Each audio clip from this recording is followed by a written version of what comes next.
Posso filmar?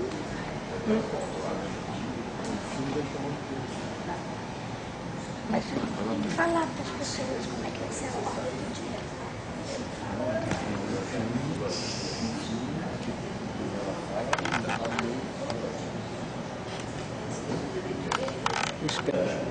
Uma honra, né, que o IAB está promovendo aqui nessa segunda-feira, já quase Natal, um debate importante aqui no Rio sobre o Gran Paris. Né?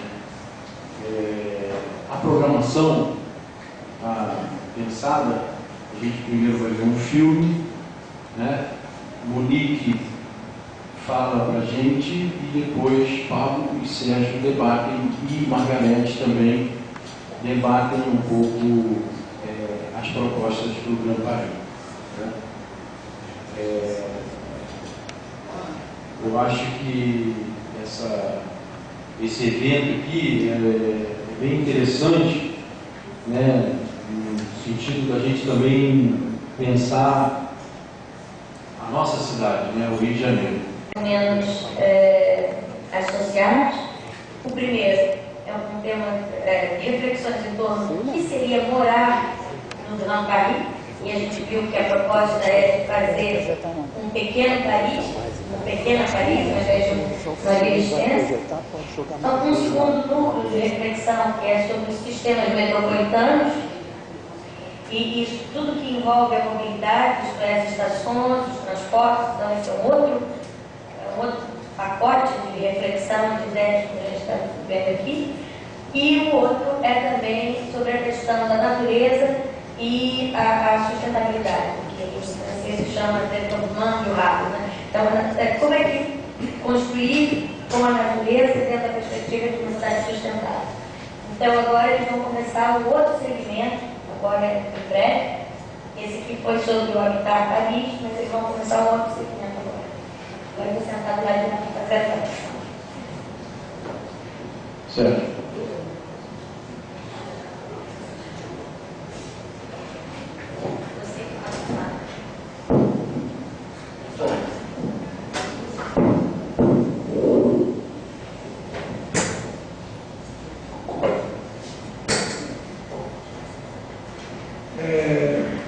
Bom, boa tarde a todos, boa noite já, né?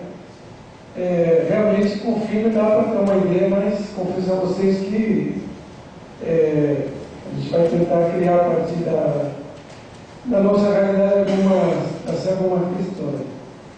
E eu acho que o desafio colocado aqui para a primeira formulação, né, é uma formulação interessante de transformar o Gran Paris num Petit Paris.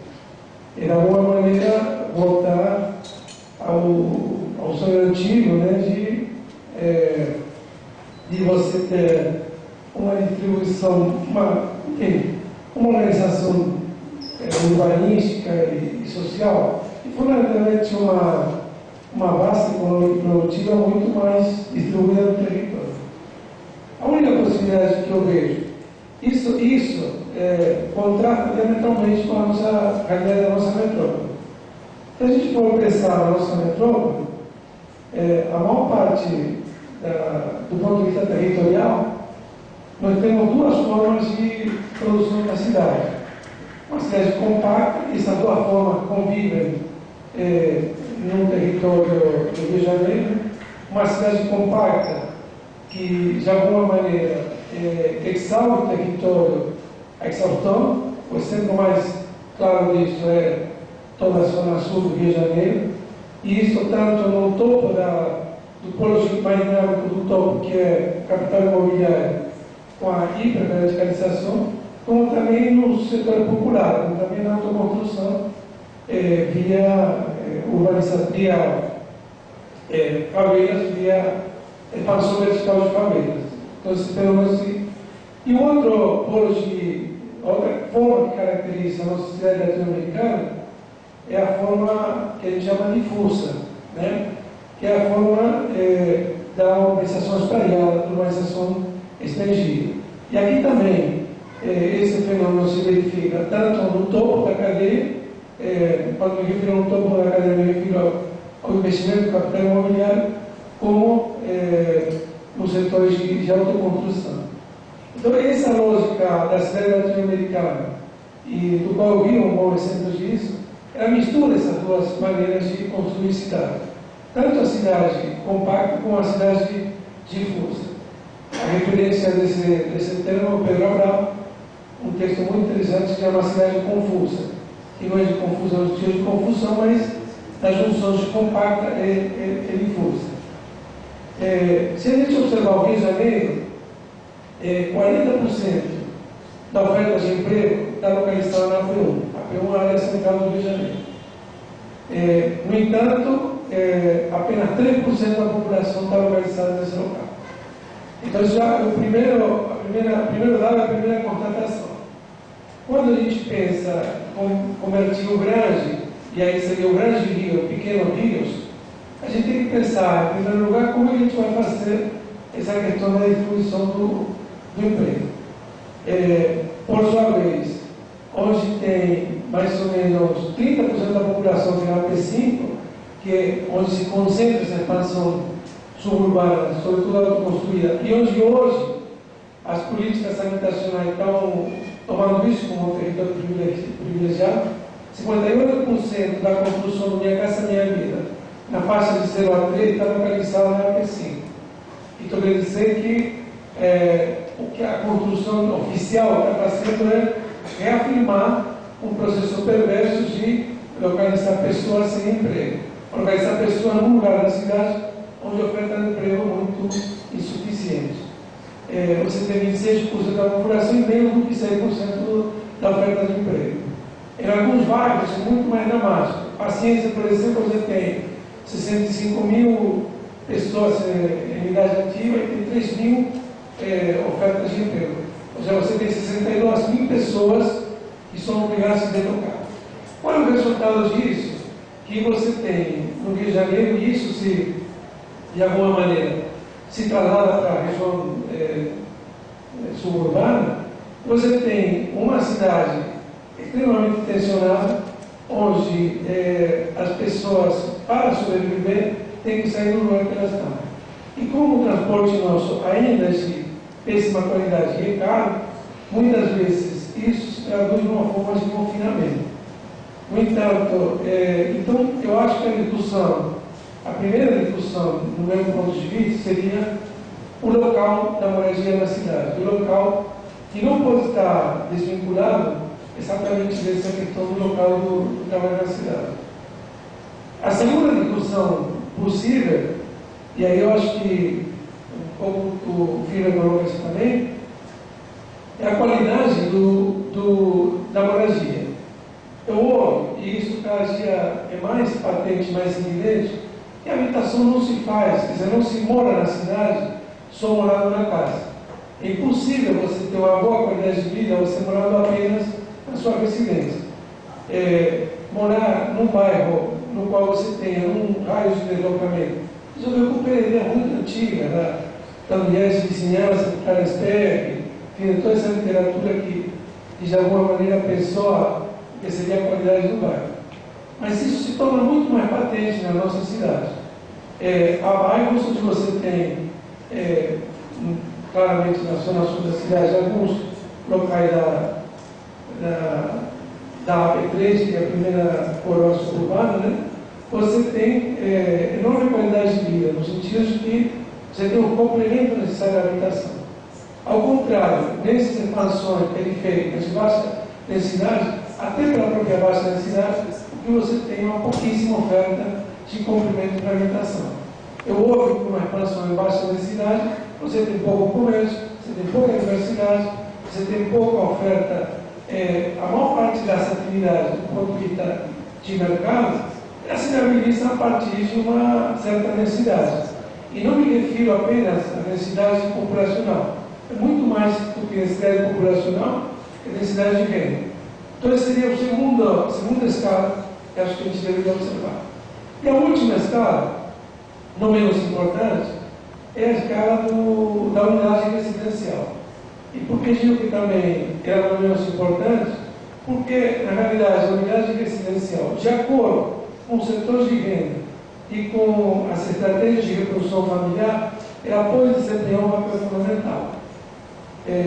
Por exemplo, setores que completam sua renda a partir de estratégias de mistura de atividade doméstica com a própria residência, né? Isso típico de favela, típico também de loteamentos na periferia.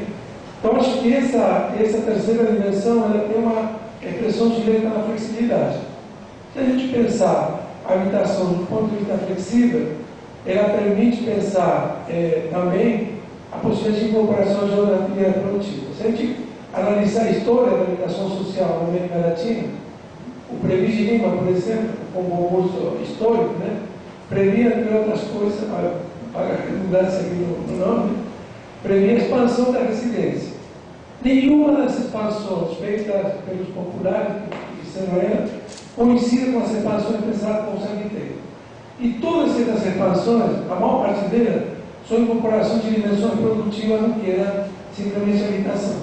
Então, do ponto de vista da habitação, pensar apenas na habitação, eu acho que é pensar capenga, é pensar apenas um aspecto da realidade. Para concluir, para passar para o centro e levantar uma bola, na realidade, acho que o Rio de Janeiro ele conseguiu plasmar uma unidade modernista, sabe, de cada coisa no seu lugar, mas da maneira mais perversa possível, porque ela colocou a residência num lugar, o trabalho no outro, e aí que a gente se vive, né? Eu acho que isso porque eu acho que assim, as políticas habitacionais, no meu ponto de vista, elas deveriam ir contra a corrente, isto é, elas deveriam contrarrestar o que é a lógica predominante do mercado, que é exatamente essa de, no caso da habitação social, procurar terra mais barata, e no caso da habitação de topo, aumentar a densidade de uma maneira extraordinária. Ambos sistemas, tanto esse área compacta como esse área difusa, em absoluto, eles são nocivos para o modelo urbano sustentável. Então, enfim, eu fico por aqui, depois a gente complementa se começar.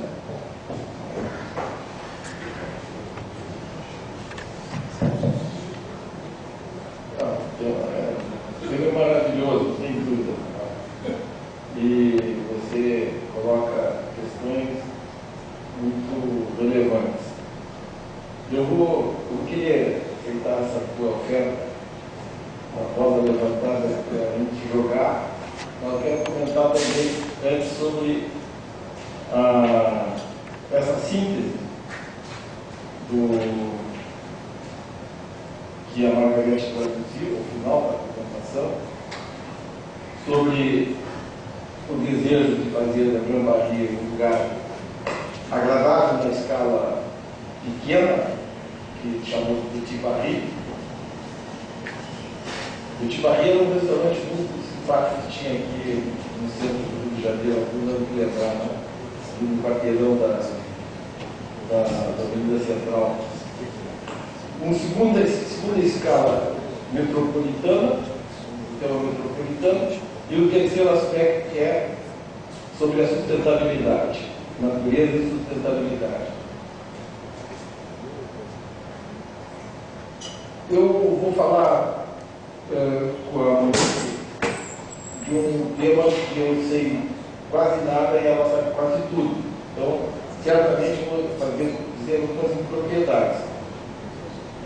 Mas o que, na minha percepção, a cidade de Paris, o município de Paris, a Paris entre muros, que já teve 3 milhões de habitantes e hoje tem cerca de 2 milhões, é um modelo de cidade que é o encantamento de quase toda a humanidade. E ela oferece justamente esses aspectos que o Pablo levantou, da multiplicidade de usos, da transformação ao longo do tempo, dos móveis, do emprego, da cultura, de tudo disponível. E isso, Pablo, ao mesmo tempo, é o centro da grande cidade, o centro da metrópole. Existe país nesse contexto, historicamente, mas existe com essa força na medida em que a grande Paris é decorrente dessa centralidade. Eu sei que mudou muito nas últimas décadas, todas as cidades mudaram muito, mas eu me lembro das primeiras vezes que eu fui a Paris, há muitos anos atrás, a cidade era muito mais residencial. Ela, talvez naquela época, tivesse 2 milhões ou 3 milhões de habitantes, e ela transferiu o uso residencial para o uso de serviços, aumentou muito no comércio, de rua, a cidade ficou menos parisiense, mais turística, né? Mais serviço, mas manteve o que eu gostaria de destacar como o que para mim é o que devemos perseguir quando se fala em sustentabilidade urbana. Eu acho que nós estamos muito envolvidos numa dimensão ambiental, nós estamos muito preocupados corretamente com a questão das transformações climáticas, com as transformações que a Terra experimenta em função do nosso modo de vida, e preocupados desse jeito, com essa questão, nós tendemos a imaginar que a arquitetura deva integrar-se nesse esforço de recuperação do planeta através de um acordo estrito entre o construído e as forças da natureza, entre o melhor aproveitamento do solo, entre o menor consumo de energia, no aproveitamento do que o pessoal do MRTV apresentou. Mas, se nós temos Paris como lugar de reflexão, eu diria que o que nós devemos preservar, sobretudo na dimensão da sustentabilidade, é essa capacidade da interação social que um desenho de cidade como Paris permite e que a sua periferia não permite. Então, aí eu diria que a dimensão metropolitana de Paris, a grande Paris, o Grand Paris, é justamente na sua reinterpretação contemporânea o desejo de oferecer para a periferia de Paris o que é a grande virtude da pequena Paris, da Paris intramuros. A mim me parece que nós nos equivocamos quando, aí já estou pegando a bola que você levantou, Paulo, quando imaginamos melhor distribuir os empregos pela cidade. Claro que tem que distribuir alguma coisa, mas há centralidades absolutamente indispensáveis para que a vida urbana adquira, contenha a qualidade essencial que estou defendendo e que é o que precisamos garantir para as próximas gerações, onde a cidade difusa não é capaz de oferecer. Eu acho que a cidade compacta, para além da sua forma urbana, que oferece espaços de interesse, ela é, sobretudo, a resposta possível para que a interação social se dê do modo mais abrangente possível. E, portanto, se contrapõe a outra configuração urbanística da cidade difusa, que, ao mesmo tempo que morfologicamente não oferece um espaço adequado, tampouco permite que os serviços públicos se universalizem e que façam cumprir o destino da cidade de ser um lugar democrático. Então, nesse sentido, eu penso que Se em Paris nós temos claramente dois modelos de cidade que se espacializam com muita clareza, no Rio de Janeiro nós temos também esses dois modelos de cidade que se confundem espacialmente. Eles não se oferecem com a clareza morfológica que se vê em Paris. O que não é necessariamente mal. O que é muito mal no nosso caso, e não é ruim em Paris, ao contrário, é bom em Paris, é que nas duas cidades de Paris, a mobilidade, a interação via elementos de transporte se dá de modo efetivo, de modo bom, razoável, pelo menos. E no nosso caso não ocorre isso. Então, apesar de morfologicamente não estarem os dois modelos, no caso do Rio de Janeiro, distribuídos em anéis, como estão em Paris, podem estar integrados, nós não temos a capacidade de interação física, de mobilidade, que a infraestrutura de transporte de Paris oferece.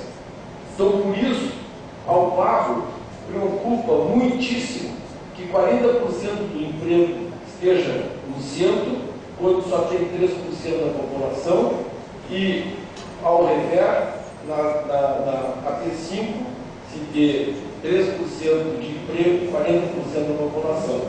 Tá? Isso, para mim, é uma meia-verdade, porque é um desenho que tem sua virtude no reforço da centralidade metropolitana localizada na P1.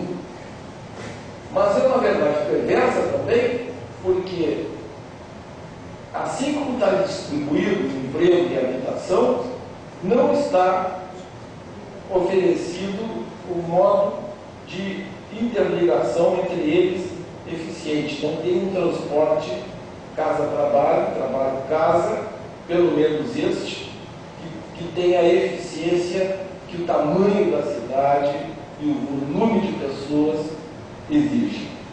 Nós temos 12 milhões de pessoas, tal como tem Grand Paris. Acho que são 12 milhões de pessoas em Paris.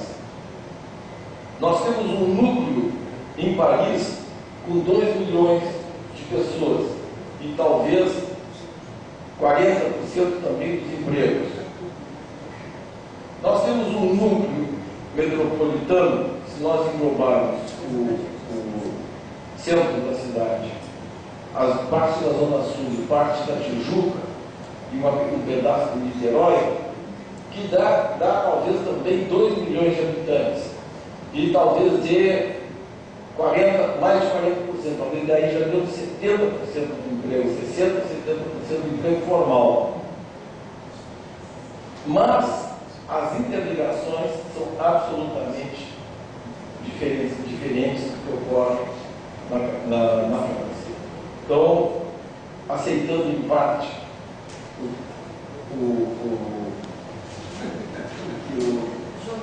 o jogo de bola que o Pablo propôs, né? Eu gostaria de reiterar, me parece que o que vocês estão chamando de Petit Paris, essa escala doméstica, ou quase doméstica, ela ocorre também no Rio de Janeiro, ocorre, acho que em todas as cidades. Acho que é indissociável a cidade, talvez umas mais que menos que outras. Talvez São Paulo tenha um modelo mais hegemônico, não tem um modelo claramente hegemônico, o Rio não tem. Tem um modelo claramente hegemônico que não ofereça essa diversidade, mas talvez mesmo assim ainda tenha, porque as pessoas se relacionam com o seu lugar de moradia de um modo muito próprio, e isso cria vínculos que são o que caracteriza essa pequena escala. Mas eu diria que o que nos encanta não é a pequena escala de Paris, mas é a escala urbana que o desenho de Paris oferece, e que é o que precisamos compreender como essência para uma cidade dos próximos tempos. Não é repetir o modelo, porque é irrepetível, mas compreender que as relações sociais que se estabelecem a partir desse espaço, com qualidade, com diversidade de uso e com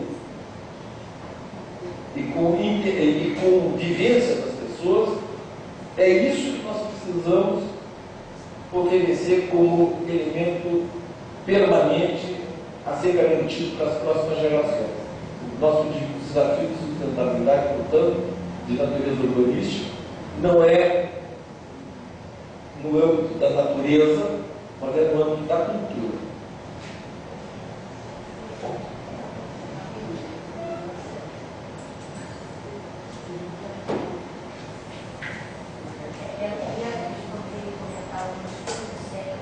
Claro, claro.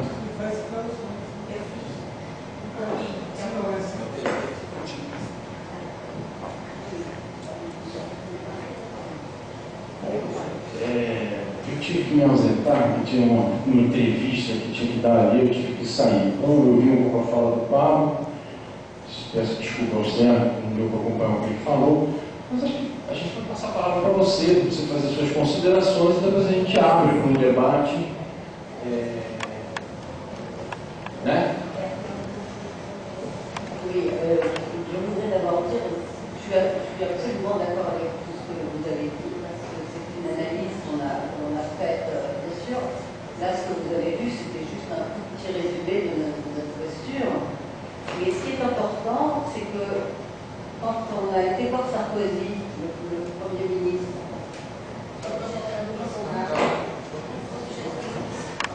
bon, d'abord, elle doit peut-être liée au début, où on a commencé à travailler une trentaine d'experts sur le Grand Paris en 2002-2003 avec Pierre Mansart, bien avant que Sarkozy s'empare de l'idée et que Pierre Mansart était un maire adjoint chargé de l'intercommunalité et a rassemblé autour de lui une trentaine d'experts, ce qui ne s'était jamais fait à Paris. Il n'y avait pas de travail à mairie, ne s'intéressait pas du tout à ce que pensaient les urbanistes, les architectes, les sociologues auparavant. Donc, pour la première fois, il y a eu un groupe qui s'est formé et en fait, Sarkozy a donné l'idée de Pierre Mansart et de Delano, on peut dire les choses comme ça.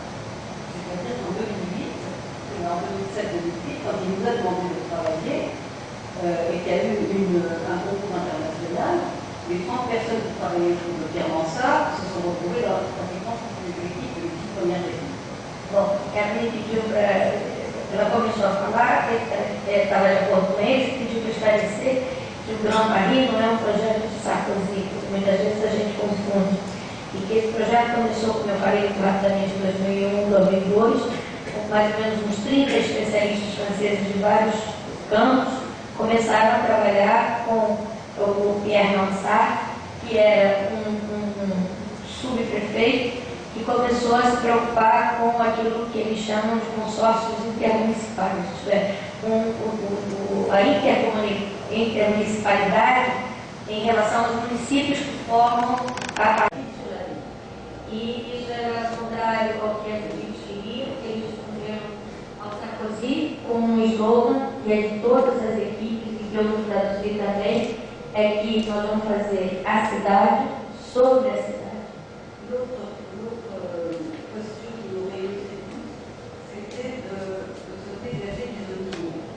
A outra coisa de mouvement moderne, les choses sont clairement, quand je reviens de Massilia, je suis très très étonnée qu'on puisse continuer aujourd'hui à vivre avec l'autonomie. A outra coisa que reunia todas essas equipes, esses 30 especialistas que foram espalhados em várias equipes, além de construir a cidade de zoneamento, era uma batalha contra a ideia de zoneamento. Para se dizer claro, contra o zoneamento estabelecido pelo governo moderno. Ela disse que ela acaba de voltar de Brasília e ela ficou perplexa, que existia situação em Brasília, como é que a gente continua reproduzindo o movimento do zoneamento. L'autre chose, très important, je pense, c'est qu'effectivement, Paris, le noyau, le bio, ça a commencé à augmenter quand même. Oui, depuis 10 ans, Paris augmente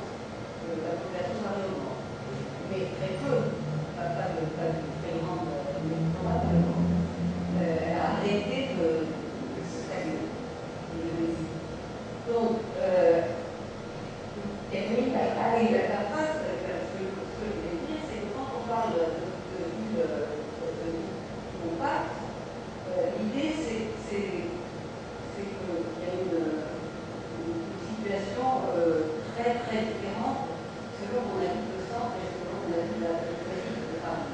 Et que donc tout notre travail, tous en fait, a été aller dans le sens de donner cette qualité d'interaction, essayer de donner cette qualité d'interaction aux communes qui ne l'ont pas aujourd'hui, mais pas seulement au centre de Paris. Bom, ela está dizendo que Paris, evidentemente, tem 12 milhões, o núcleo duro de Paris, intramuros, como eles chamam, né? Primeiro, vou circular para dentro, tem 2 milhões. O que está acontecendo agora é que a gente está conseguindo, durante muitos anos, né, teve uma queda de população, depois estagnou, e agora está crescendo ligeiramente, né? Mas quando se fala de cidade compacta, está se querendo dizer que o que se vive na periferia de Paris, isto é, para além dessa primeira cintura de Paris, é uma outra realidade. Então está se querendo passar as qualidades de interação social desse núcleo duro de 2 milhões, 2 milhões e 200 para essa população da periferia. Et puis, Paris, c'est trop son centre. La question, c'est justement que les Parisiens qui habitent les zones, la première couronne bénéficient justement en réalité de cette densité. Ce qui n'est absolument pas le cas, et d'autant moins que Paris, comme vous devez le savoir, est totalement divisé entre un est très pauvre et un ouest très riche. Aqui eu vou ter que fazer uma nova parada, porque senão vocês talvez não consigam acompanhar. Nesse projeto de reflexão sobre o Grand Paris, nós estamos trabalhando a ideia que os parisienses não são só aqueles que moram no município de Paris. Isso significaria dizer que alguém que mora em Nova Iguaçu ou em São Gonçalo é carioca. E insistir nisso, tá? Então, o que ela está querendo dizer é que justamente esse parisiense ampliado, que mora nos municípios limítrofes, né? Evidentemente eles beneficiam de alguma coisa de Paris, mas não beneficiam de tudo. E que no caso de Paris, essa centralidade, ela é excessiva, de certo aspecto. Aqui onde nos falta, lá tem que distribuir. A ideia é para esses parisienses que formam essa grande Paris, né? Então, essa é a ideia. Par ailleurs, quand on regarde quelles sont les populations dans le centre où on a une majorité de cadres, la première couronne est habitée en majorité par des ouvriers et la deuxième par des employés. Et donc ça fait une très très grande différence. C'est-à-dire qu'il y a très peu de mixité. Alors là, je voudrais dire des choses sur la mixité. Então, as primeiras diferenças já são entre o leste e o oeste de Paris. Em Paris você tem, à medida que você sai desse núcleo duro, você tem a leste uma população pobre e ao oeste uma população rica. Se você olha de novo esse conjunto da aglomeração, você tem na primeira coroa, quer dizer, no primeiro boulevard periférico, no primeiro periférico e o segundo anel rodoviário, você tem um perfil os habitantes são empregados, funcionários, e quando você se afasta, são operários. Tá? Então você tem na primeira coroa funcionários e na segunda, não, operários, mistos. No centro, eu vou repetir agora, eu acho que eu entendi, falei o que ela falou, mas, bom, no centro rico, na segunda os operários e na terceira os empregados, isto é, funcionários, são de cada diferente.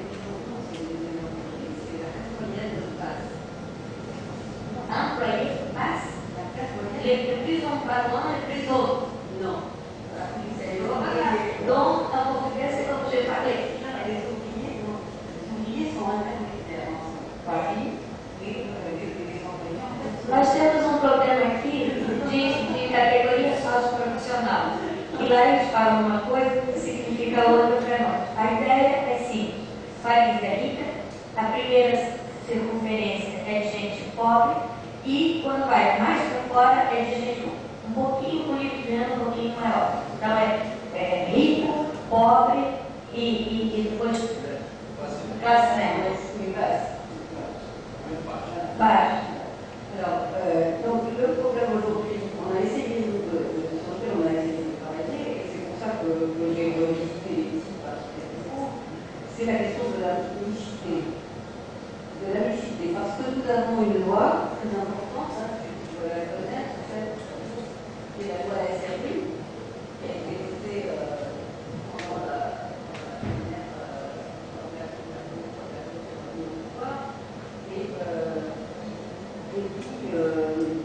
qui oblige en fait les communes assez importantes d'avoir 20% de logement social. Or, on sait que dans les communes les plus riches, les pauvres travaillent, les classes populaires travaillent, et habitent des communes n'habitent jamais les endroits où ils travaillent. Ces classes habitent l'Est, dans lequel il y a parfois entre 50 et 75% de logements populaires, alors qu'il n'y en a pas du tout à l'ouest, où très souvent il y a de l'emploi. Donc il y a un déséquilibre entre logement et emploi qui est très très grave pour la région parisienne globalement. Bom, vou tentar traduzir. Eu acho que ela falou vários números, eu vou também de novo traduzir o espírito da coisa, se eu errar, vocês me corrigem.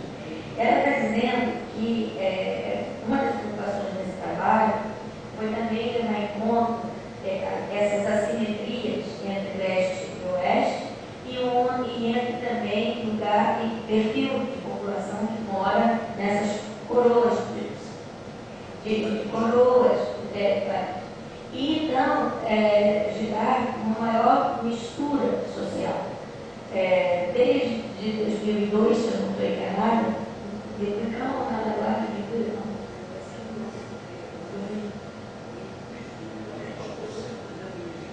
por volta de 2000, por volta do ano 2000, por aí, foi votada uma lei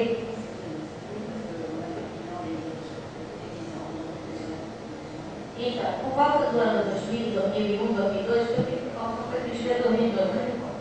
Por volta do ano 2000, houve uma lei votada na França que obrigou a cada município construa no seu parque imobiliário, o parque imobiliário que é construído por ano tem que ter 20% de habitação de caráter social, chamada de baixa renda. Ela não falou aqui, mas vou deixar ela falar. Então, essa é uma lei que existe para toda a França. Tá? E isso vem introduzindo, do ponto de vista tipológico, uma maior mistura social. Já em Paris mesmo, observa-se uma simetria que foi citada aqui.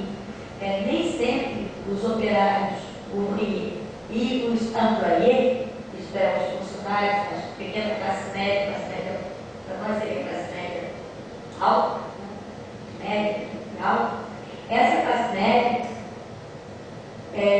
nem sempre trabalha onde mora. E geralmente a oferta de trabalho e moradia oscila em leste e oeste. Né? Então, uma razão, eu não sei, ela falou nos números, eu perdi agora aqui, 60, da tua, dois nossos. Então, 60% a 75% das interações sociais são oferecidas a leste, que é o lado pobre. E há municípios, ela não falou aqui, mas eu já vou falar, como o município de Sarkozy é o prefeito, que não constrói habitação de caráter social e paga multa, mas não constrói. E eles preferem pagar a multa ao Estado e não constrói a habitação para a camada de baixa renda em Leiria, que é a oeste. Tá? Então, essas medidas existem também lá. Difícil traduzir, viu? Vocês me desculpem, mas eu tenho um grande esforço, mas a obtenu pour le promoteurs privés, il a passé un accord avec les promoteurs privés pour qu'aujourd'hui, on ne puisse plus construire un seul immeuble dans Paris sans qu'il y ait 20% de logements sociaux. Et ça, c'est très difficile à mettre en place et c'est un peu miraculeux qu'il soit arrivé à obtenir ça. Uma das coisas miraculosas que o Delanoé, prefeito de Paris, que vai sair este ano que entra, fez é que ele pegou essa taxa, que era de 20%, e aumentou em Paris para 25%. Segunda coisa, ao invés de construir guetos, porque o que fazem muitos prefeitos em alguns municípios? Eles continuam construindo, ou não construindo nada, como é o Neuilly, onde mora Sarkozy, a oeste de Paris, ou evidentemente continuam fazendo guetos. Fazem os 20% de cota e fica tudo junto de cota. Delanoé disse, não, cada edifício de Paris, ele conseguiu negociar com os sindicatos, com as associações, eu estou tentando traduzir, os incorporadores, e os incorporadores, quando fazem um edifício, têm que garantir essa espécie atual. E pode ser de diversas maneiras ele é praticado dentro do edifício.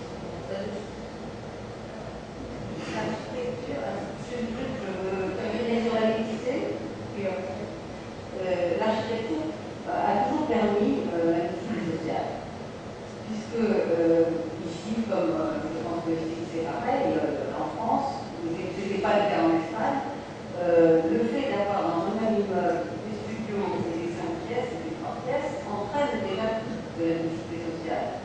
Ça, c'est la première mixité. C'est une mixité par la taille des appartements. Il y a la mixité par strate, c'est-à-dire les catégories sociales se succèdent en essayant de ne pas mettre les plus pauvres en bas. Et puis, il y a aussi la mixité par contiguïté, c'est-à-dire en mettant des immeubles à financement différencié, volontairement, en volontarisme, dans un quartier. Ça a été le cas pour Bercy. Bercy est un quartier qui a été construit avec l'idée d'une mixité sociale, parce qu'il y a de l'accession à la propriété et 4 catégories de logements sociaux. Bom, eu acho que a forma de mistura mais clássica que a gente deve ver aqui é quando, evidentemente, a gente mistura por tamanho de apartamento. Então, aí faz um apartamento pequenininho, um sala, quarto, sala 3 quartos, então você acaba misturando perfis, modo de vida e tudo isso, perfis de população e tudo isso. Então, isso acontece em Paris. A outra forma de mistura que tem sido feita em Paris tem sido por andar, evitando de colocar no térreo, onde recebe menos no primeiro pavimento, as camadas mais pobres, porque recebe menos luz. Luz na França, no inverno, ainda é um valor forte.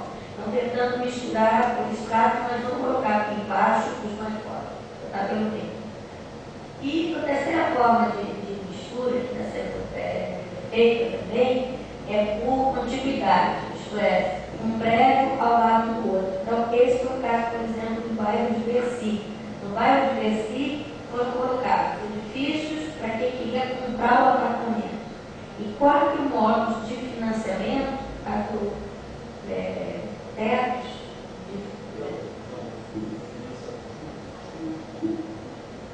de tipos de juros, de aluguel social, 4 tipos de aluguel social. Então, um tipo de acessão à propriedade e 4 tipos de formas diferenciadas de aluguel social. No caso do quarteirão de Bercy. Bien que je n'ai pas parlé de ma carrière, qui est quand même ma spécialité, la dernière chose très importante,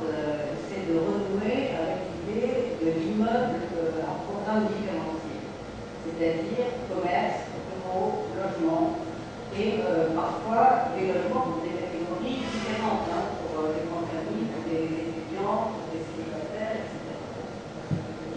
Bom, ela vai fazer só nesses comentários, lamentando que ela não falou da especialidade dela, que ela gosta sempre de falar, que é do interior das casas também. Mas ela vai dizer que essa mistura também tem sido feita.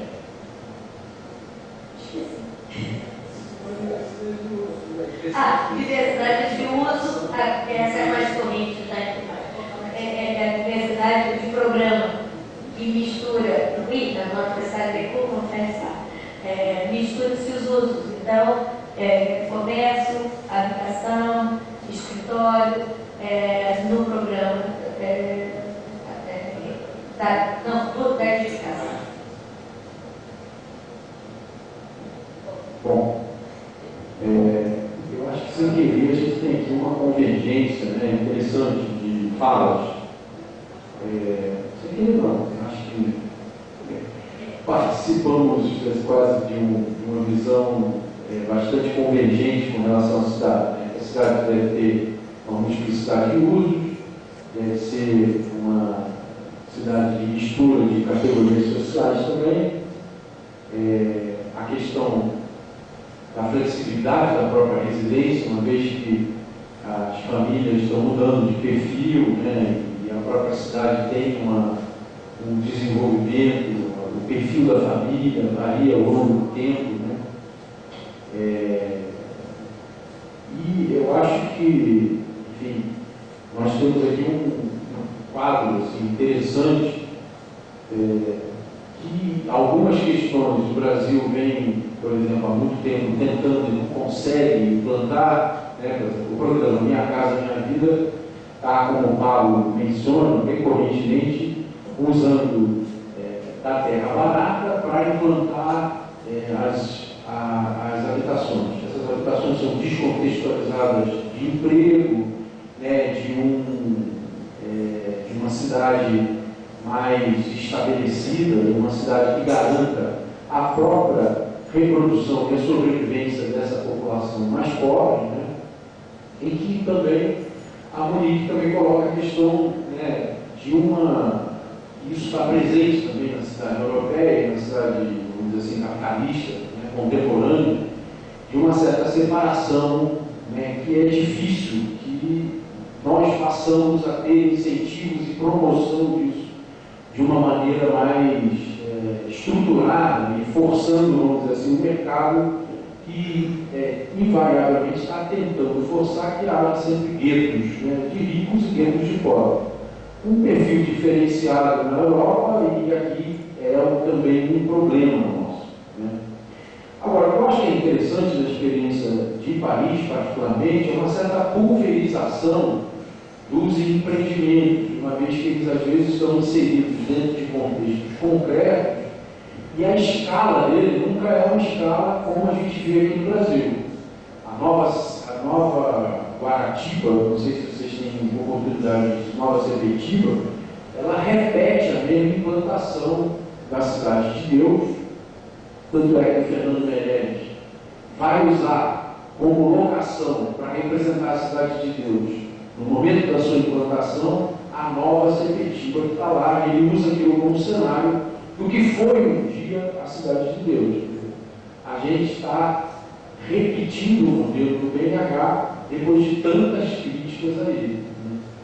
Então, o que eu acho interessante na experiência de Paris é que há uma valorização, uma tentativa de preencher a cidade existente. Aquilo que ela falou aqui, quer dizer, os arquitetos não estão mais interessados em construir uma nova cidade, mas construir uma cidade sobre a cidade existente. Acho que agora a gente podia abrir, né? Alguém quer falar alguma coisa? Então fala, Jorge.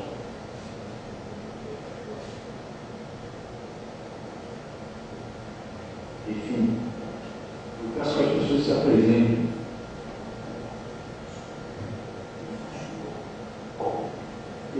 Urbanista, eu achei que a apresentação excelente, realmente renovador veio de uma grande cidade, agora no norte do país, que pensa o seu futuro. Uma das questões do Rio de Janeiro que mais nos preocupa é a questão de que o marco regulatório hoje permite uma gentrificação muito forte entre os pobres, classe média e os ricos. Quais são os mecanismos do marco regulatório no país que vão estabilizar esses bairros para que os aposentados, os que estão vivendo de pensão, não sejam empurrados para fora por uma legislação muito dominante?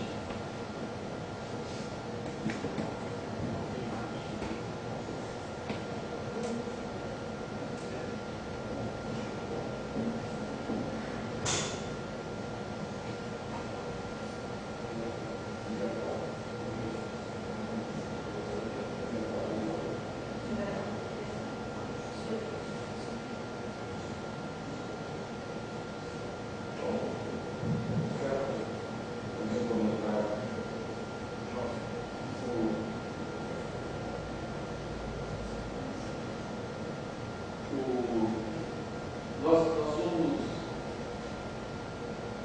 tendentes a achar que as mudanças se dão com grande velocidade.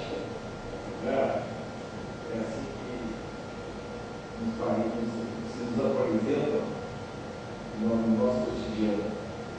Mas a Monique fala que Paris, do leste, é pobre, e Paris do oeste é rico. Essa foi a questão central que foi debatida há quase 200 anos em Paris, que precedeu o trabalho de Osmond. Justamente a região oeste de Paris rica demandava investimentos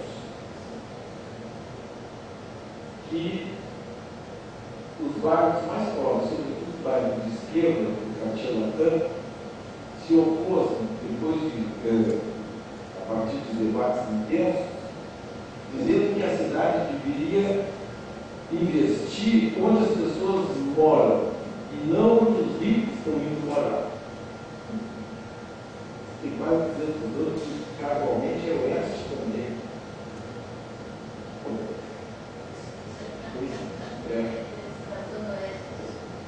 Só que a zona oeste bota a zona oeste rica, né? Aqui no nosso caso. Mas o grande debatedor desse período dizia o seguinte, que não basta investir para que o oeste não sugue todos os recursos públicos. É preciso que o investimento se dê no centro e com a maior qualidade arquitetônica possível. Que os edifícios, os espaços públicos sejam de tal modo qualificados que não reste dúvida que é ali no coração da cidade. Isso vai fazer quase 200 anos, tá?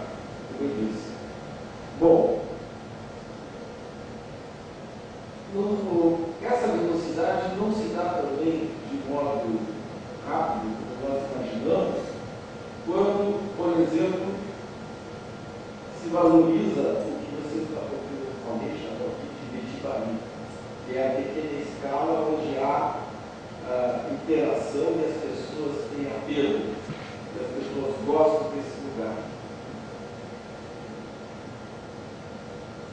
Justamente essa valorização dessa pequena escala e essa interação que cria esses vínculos importantes entre as pessoas, entre si e o lugar, o que define aquele lugar, é justamente o que se opõe com mais força à ideia da disponibilidade do emprego dentro de casa. Porque o emprego não é capaz de se contrapor a esse desejo de vínculo pelo menos na sociedade, talvez eu esteja generalizando, na sociedade latina e, no caso certo, na sociedade do Rio de Janeiro. No caso anglo-saxão, sobretudo no caso americano, não, porque justamente o modelo urbano é feito para que a pessoa tenha uma disponibilidade para a mudança espacial, para mudar de lugar sem mudar.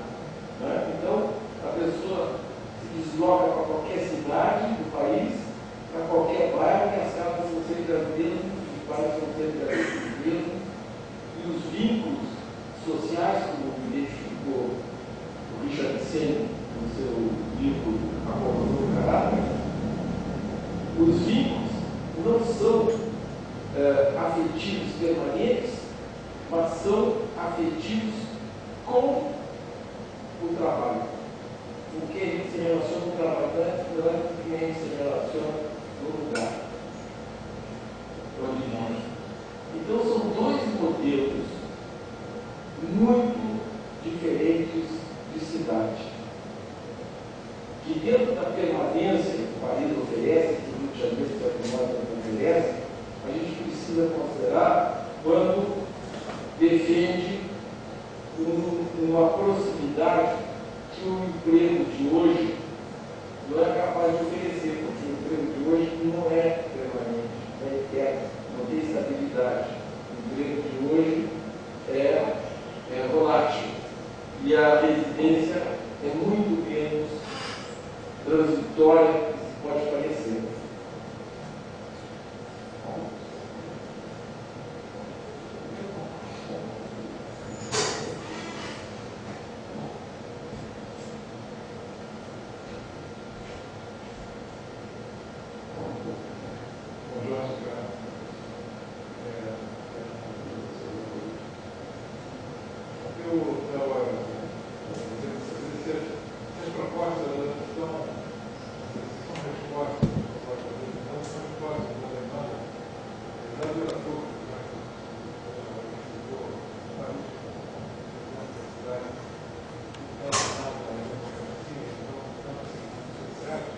Se essa discussão que está sendo colocada, ela passa pela vida pública diferentes da política lá do centro, né? De organizações, de centros de interesses diversos dentro da cidade. E se isso alimenta de algum mecanismo de alimentar a discussão das propostas do poder público,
globalement, pour l'instant, on a toujours l'impression que la consultation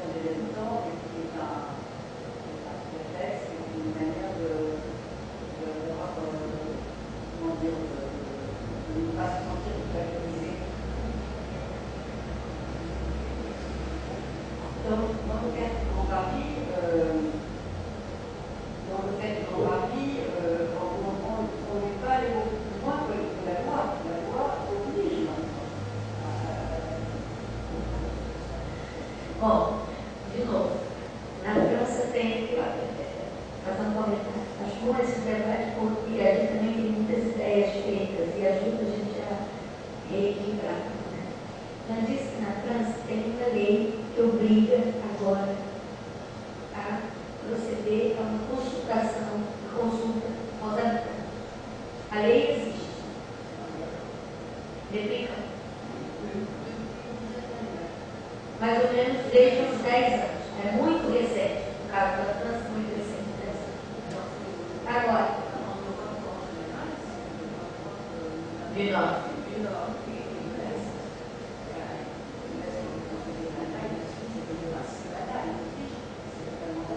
Ela está dizendo que essa lei da França se contrapõe, isso a gente sabe.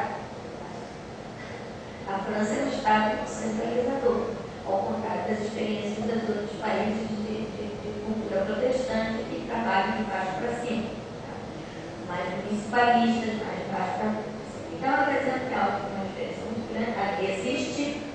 A lei existe, mas a Europa é diferente em relação à Europa do Norte, onde essa prática já é regular, ou em países como a Suíça, como o pedaço da Alemanha, como até mesmo a Áustria.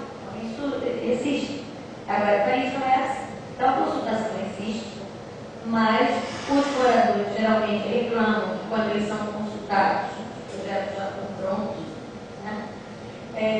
Então, não funciona muito bem assim. Agora, tem por exemplo, ela cita o caso do arquiteto, aquele Bujan, que em um município muito pequeno, no noroeste, em Boulogne de Paris, conseguiu uma série de edifícios que estavam, inclusive, com um valor tão baixo, ninguém nem desprezado, não entrava nem no mercado imobiliário degradado, tudo isso.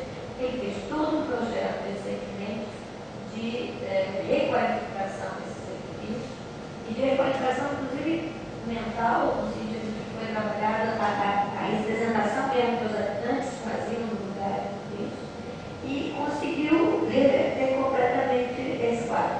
Mas as experiências ainda são pequenas e, no caso do próprio Grand Paris, existe a lei, então eles consultam, mas eu não posso dizer que é uma coisa que eles estão aprendendo a fazer, porque eles não têm uma tradição de trabalhar democraticamente de baixo para cima. Eles só têm de cima para baixo. Se a gente puder dizer assim.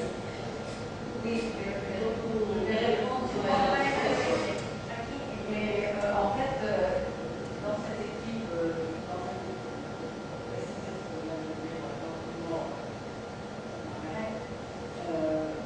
nous, on a 35 ans de consultation des habitants derrière nous. Et 35 ans qu'on travaille sur le terrain, c'est-à-dire qu'on fait des études de cas. À chaque opération intéressante, on passe 3 mois avec les étudiants à interviewer les habitants, c'est-à-dire qu'on parle de conception-réception. Donc on estime que les dispositifs spatiaux doivent être compris et vécus par les habitants pour qu'ils deviennent quelque chose. Et donc, en fait, moi je passe avec les collègues, on est pratiquement pas de faire, 3 mois pour comprendre comment tous les habitants d'un immeuble, d'une opération, reçoivent cette opération, les innovations et les dispositifs architecturaux. On n'est pas à la fin de Ela fez a pergunta do Henrique que ela saltou, mas era só para terminar esse segmento, e aí ela usou o nu, né? Usou nós, né? Na verdade eu estava falando dela, ela está dizendo que ela tem 35 anos que ela faz consulta, e como ela trabalha com questão de habitação, geralmente depois de um ano que algum caso que interessa nela, ela vai verificar como é que aquilo funciona ou não funciona. Isso que a gente fala anos de avaliação pós-uso, fica pós-ocupação, né? Pós-ocupação, que fica lá, às vezes 3 meses com os estudantes observando como é que os habitantes estão interagindo com aquele lugar, numa preocupação de justamente ajudar ao mecanismo de concepção e recepção do projeto, né? E interferir junto da sala de aula nesse binomio, tá? Então é isso que eu quero esclarecer. E que muitos colegas, evidentemente, do Grande Paris também têm essa preocupação e essa prática atrás dele, mas que eles estão desenvolvendo esses mecanismos de consultação. La gentrification, c'est une question très difficile, évidemment. Très difficile, et je pense que toutes les lois qui sont sorties en France et qui continuent à sortir sont des lois pour éviter la gentrification, et notamment du centre de Paris, bien sûr. Mais est-ce qu'on va pouvoir le faire? Je n'en suis pas sûre. Bon, alors, la loi SRU dont on a parlé tout à l'heure, elle est théoriquement organisée pour éviter la gentrification, puisqu'on va densifier en introduisant des classes populaires dans les quartiers qui ne le sont pas, mais on va aussi, dans les grands ensembles qui sont aujourd'hui entièrement populaires, alors qu'ils étaient mixtes avant, on va aussi installer des petits bâtiments pour la classe moyenne. Donc l'idée est quand même la mixité, si vous voulez, et dans les deux sens. Voilà. Bon, alors, il y a une autre manière de lutter contre la mixité, contre la gentrification, c'est justement la mixité, mais aussi la façon de regarder comment évoluent les modes de vie, et notamment la cohabitation. Ela disse que existem leis na França de combate diversificadas de combate à gentrificação, mas que a gente não pode garantir pela lei. A primeira lei, que é essa SRU, significa Solidarité et Rénovation Urbaine, SRU, que é essa lei que eu não sei se é de 2000, 2002, por aí que eu faço, essa lei nacional, ela é uma delas.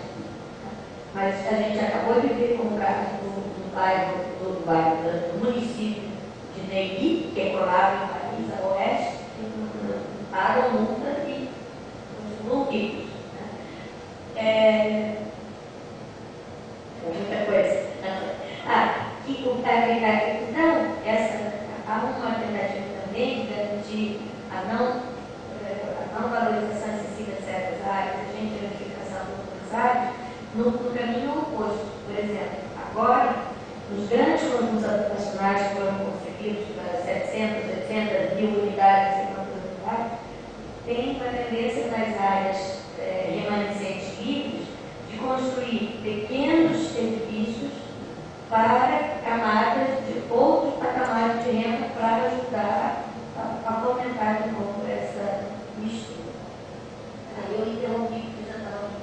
Le problème dans Paris, par exemple, c'est la chute des jeunes couples de la classe moyenne. Et donc, toute la politique d'aide pour construire du logement social de différents niveaux, parce qu'il y a des logements sociaux très bas, mais il y a aussi des logements qu'on appelle intermédiaires, c'est-à-dire des logements pour les jeunes couples, pour la classe moyenne, pour la vraie classe moyenne, pas pour la classe moyenne très basse ou très haute. Donc en fait, tout est fait pour faire revenir les jeunes couples à Paris. Et pour ça, il va falloir construire des crèches, des garderies, etc., des équipements. Donc, c'est pas seulement le logement la mise en question pour éviter la gentrification, c'est aussi l'équipement. Par ailleurs, les personnes âgées qui, comme vous savez, ont se multiplier de plus en plus, nécessitent des quartiers équipés. Et l'idée est d'équiper vraiment la plupart des quartiers, non seulement du centre de Paris, mais des communes autour, de façon à ce que les personnes âgées puissent rester chez elles. Donc ça aussi c'est un élément qui permet d'éviter la gentrification. Bom, outras iniciativas que na gentrificação foram, por exemplo, desenvolvidos em relação a dois perfis de população. Primeiro, os jovens casais. Estava havendo todo um movimento de fuga dos jovens casais para as periferias do país. Então, o esforço tem sido de fazer com que jovens casais voltem a morar em Paris. Mas, então, isso, primeiro, através do que eles chamam de, na cintura, na volta de Paris, através das adaptações que ela mostrou aqui, intermediárias, edificações coletivas, mas que tem casa de casa. Mas o problema é que, para evitar realmente a gentrificação, e sobretudo que esses jovens casais abandonassem Paris, foi preciso pensar a ideia de equipamentos, porque os jovens casais precisam, evidentemente, de creche, de carteirinha para as crianças. Então, não se trata apenas de pensar a habitação. Você, quando pensa em um determinado perfil de população, tem que pensar completamente como é que vai servir. Então, toda uma política de construção, pelo menos de creche, outro segmento de população que tem sido muito pensado, para não os isolados, né, é a população idosa. Então, a população idosa, mais ainda do que a população, talvez, jovem, precisa de um quarteirão, de um bairro bem equipado, comércio de proximidade, certos serviços. Então, todas essas populações, esse perfil de população, que aqui não é renda, mas é classe etária, são outros elementos que vêm sendo considerados nessas políticas que estão sendo desenvolvidas contra a gentrificação. E com certeza são mais complexas, porque chegaram a um nível maior complexidade que serve para a gente pensar no estado. Certo? Não, só uma coisa, mas acho que é importantíssimo essa questão da batalha contra o soneamento. De fato, no Brasil a gente tem uma simetria. Intelectualmente, todos nessa mesa, acho que esse auditório, na sua totalidade, duvido que alguém defenda o soneamento atual. Duvido que alguém defenda essa perpetuação de valor. O saneamento, da maneira que é feito hoje na cidade do Rio de Janeiro e em Minas Gerais no Brasil, é uma reserva de valor. Basicamente, é uma garantia como investidor imobiliário de que a terra não mudará de valor, a terra contínua, né? Então, tem uma pressão